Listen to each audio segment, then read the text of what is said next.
Hello to all my people, and if you're watching live, checking us out on YouTube, or listening on your favorite podcast provider, you are most definitely my people. Welcome to another episode of Botched and Chair Shots. I'm your host, a chef by trade and a mark by choice. I am the Will Gray, and joining me today is a referee extraordinaire from the NWA. He is Mr. Jarrod Fritz. Jarrod, thanks for coming on and chatting about some wrestling, brother. How are you? Oh, I'm doing very well, my friend. I appreciate you having me on. Excellent. A lot of these are always done the same way. I was just talking a little bit before we got on air, before I hit the record button. I always kind of start with a really generic, simple question to ask. And for me, I always say I started watching when I was a kid, late 80s, into the NWA run, into the WCWs. Later into high school, I got into WWF. But what about you? What did you grow up watching, and what was some of your early exposure into wrestling?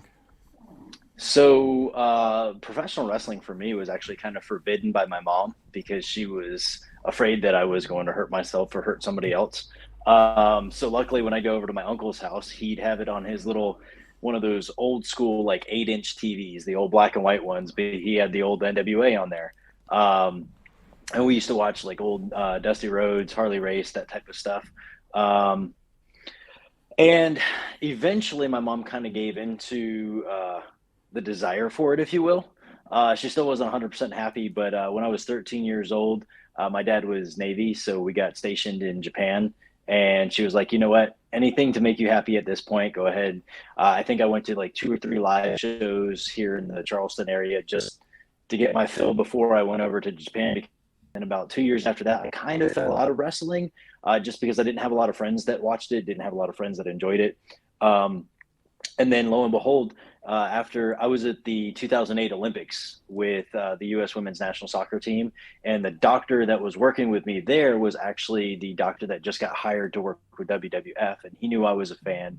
So, long story short, I got an opportunity to do massage therapy with WWF a couple of times, WWE a couple of times, which really kind of reignited my interest and went into it there, and eventually got into the business myself. Let's talk about the massage therapy side of that for a second. When I was doing my research, I saw that you are a licensed massage therapist. You've had your business. You've been successful with it, but also bringing in the ties to the women national team. How did you end up getting hooked up with them, and what was that time like?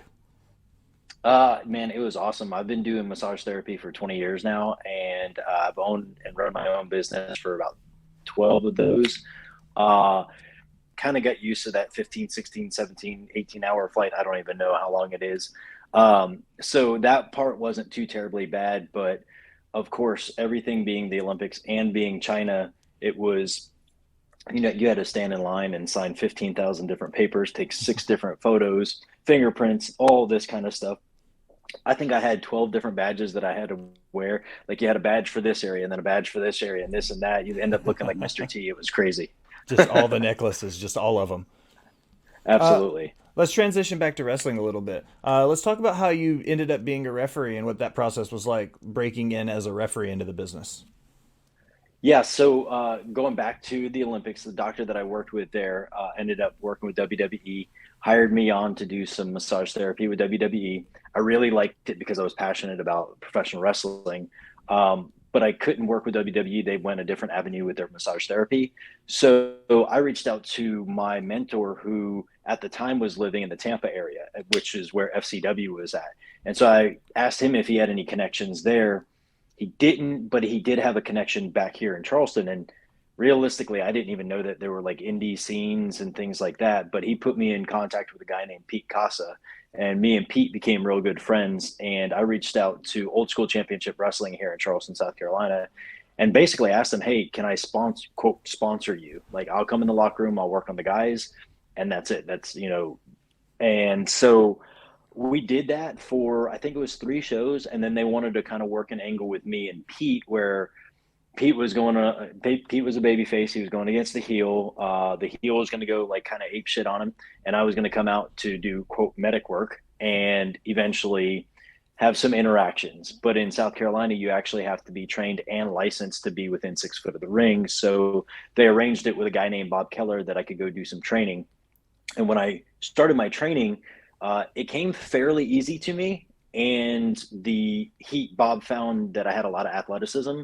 And he said, hey, you ever thought about refereeing? And to be honest with you, I always thought about wrestling, but I had no intentions whatsoever about refereeing, but I saw it as an opportunity to be a part of professional wrestling, so I went all in on it. Refereed for roughly a year, and then decided to do some wrestling as well. Wrestled for about a year and a half, and then I had separated my shoulder, so had to make an executive decision at that point in my life to go. I really enjoy, and I mean that's where I was headed anyway. But I really enjoy refereeing a whole lot more than I actually do wrestling. So at that point, once I healed up, it was balls to the wall, refereeing all the way. One of my favorite analogies I've heard in the time I've been doing this and listening to the guys talk about it and tell me their stories is the analogy that someone used with, they said when they tell a story in the ring, and for some reason that's always reverberated in my head, and I've heard multiple people talk about it, the process that goes into it, and the two guys and the crowd and the referee and everything that builds a match. From your standpoint, when you're standing in the squared circle, what part of that story do you feel you tell as a referee? I saw recently on your Instagram photos you posted that you had a chance to work with Jazz. So that's kind of cool. Like, what was that kind of like crossing paths with her? What was that again? Sorry, it broke up. Your Instagram photos, I saw that you had a chance to work alongside Jazz and referee alongside her. What was that like? Dude, that was absolutely cool. She's actually one of the agents at NWA, so I've got to work with her on the regular. But to have her come in and do the little spot that they had there at old school championship wrestling, it was it was pretty awesome. Kind of caught me off guard in a way, but it was really really cool to work with her on an indie level versus NWA, but just have that ability that she was on the ref squad that night, and that was cool. Nice. Let's talk about the NWA just a little bit. You've had a chance now to ref some matches with the 10 pounds of gold and hold, one of the most prestigious titles in the business above your head. How does it feel now to be one of those guys in the business and you're able to work with the talent that's competing for such a prestigious title? Dude, it was always on my bucket list once I got into the business, realizing that there was an opportunity. And it is, I mean, you look at it, you hold it, you feel it, and you just see in your memory, my memory, the amount of history that's behind that. And, we're coming up on 75 years of, some of the greats that held that belt and that represented that company and everything that it took to build the company over the years and all the transitions that it's gone through. I don't think there's another belt that represents that more than the 10 pounds of gold, or as Tyra says now, it's 12 pounds of gold. The 12 pounds of gold. That's one of the Yes. things I love about it, man. That's the same belt that Dusty wore. That's the same belt that King Harley wore. That's the same belt that Flair had, both Funks, like everything that went into it and just the build and the drive behind the NWA.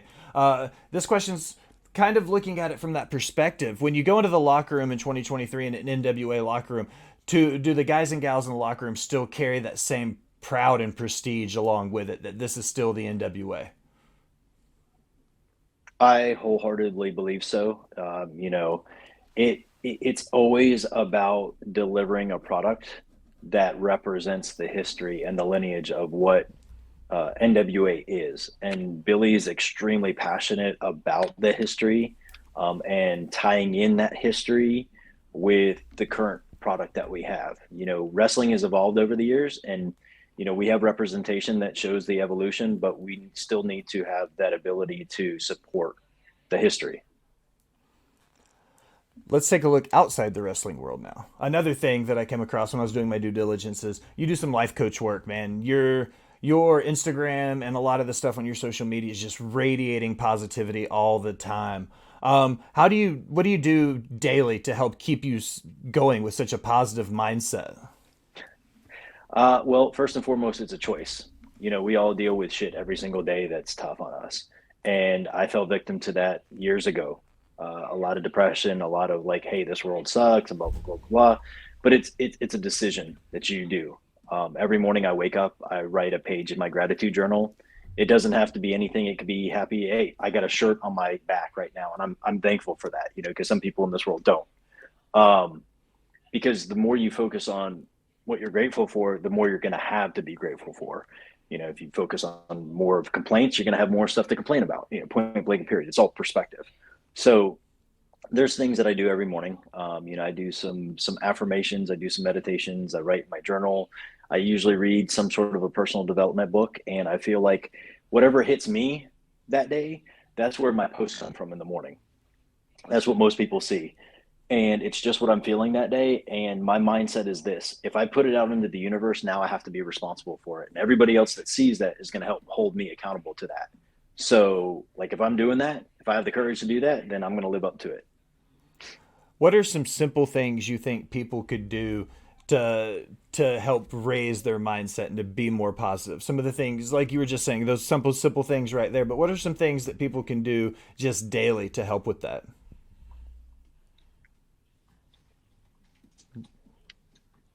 Well, first and foremost, like I said with my gratitude journal, just say one thing that you're grateful for every morning when you wake up. Just one thing. It takes you all of 5 seconds to do. It automatically starts your day. Like, okay, I was just grateful for something. And then realize too that when those bad thoughts come in, those bad thoughts creep in, like, what good does it do to complain about it? It doesn't change it, right? All right, Jarrod. I think we've done all the damage we can do tonight, but I can't let you off that easily because I always close all of my interviews with 5 random questions. I've got yours queued up, ready to go. You ready? Absolutely. Let's go. What's your favorite venue you've ever had a chance to referee a match in? Currently, right now, the favorite venue is the Chase Park Plaza Hotel in St. Louis, Missouri. It's just history. It's amazing. NWA 75 is on my bucket list for this year. It's too big of a show. Not, and I'm in Nashville, so St. Louis isn't too terrible of a drive, so I'm going to be there. When you're on the road, what's your Awesome. favorite? Can't wait. Yeah, I love it. When you're on the road and you're eating fast food, what's your favorite? Or you're on the road and you're eating fast food, what's your favorite spot? Anybody who knows me knows I don't eat fast food. Oh yeah, I guess that's true. You- With the okay, what's your go-to favorite food then? With somebody who uh, yeah. so like if I have an option, I'm gonna go with sushi. I absolutely love sushi. I lived in Japan for 3 years, so like it's in my blood now. Um, can't really get sushi on the go.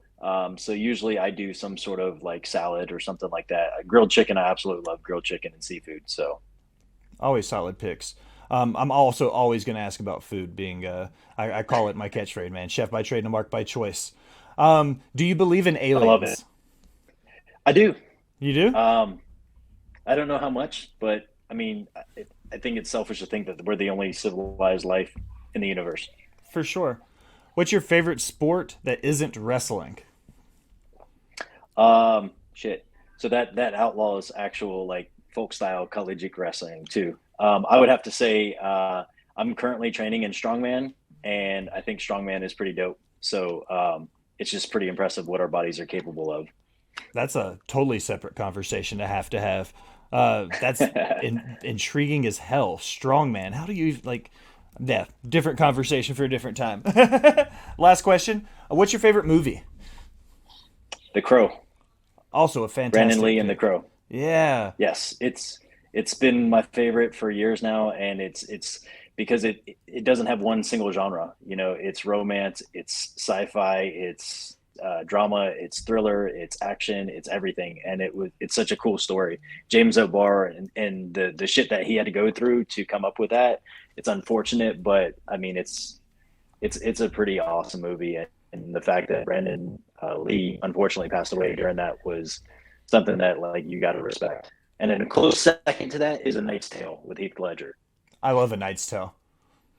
Plus, I mean, I'm going to be a fan of anything where the lead role's name is William. I mean, I'm partial to that. So, all right, Jarrod, we've done all the damage we can do, man. Plug your stuff. Tell everybody where to find you and what you've got going on. Well, I appreciate you stopping by and talking about some wrestling with me, Jarrod. And we'll definitely reschedule this when we can get a little bit more solid connection on both of our ends. Absolutely, man. I look forward to it. I apologize for anything on my end. I know you got some stuff going on yours, but we're gonna make it happen again. I promise you. Absolutely. For NWA referee Jarrod Fritz, I am the Will Gray. Thanks for stopping by and listening, my people.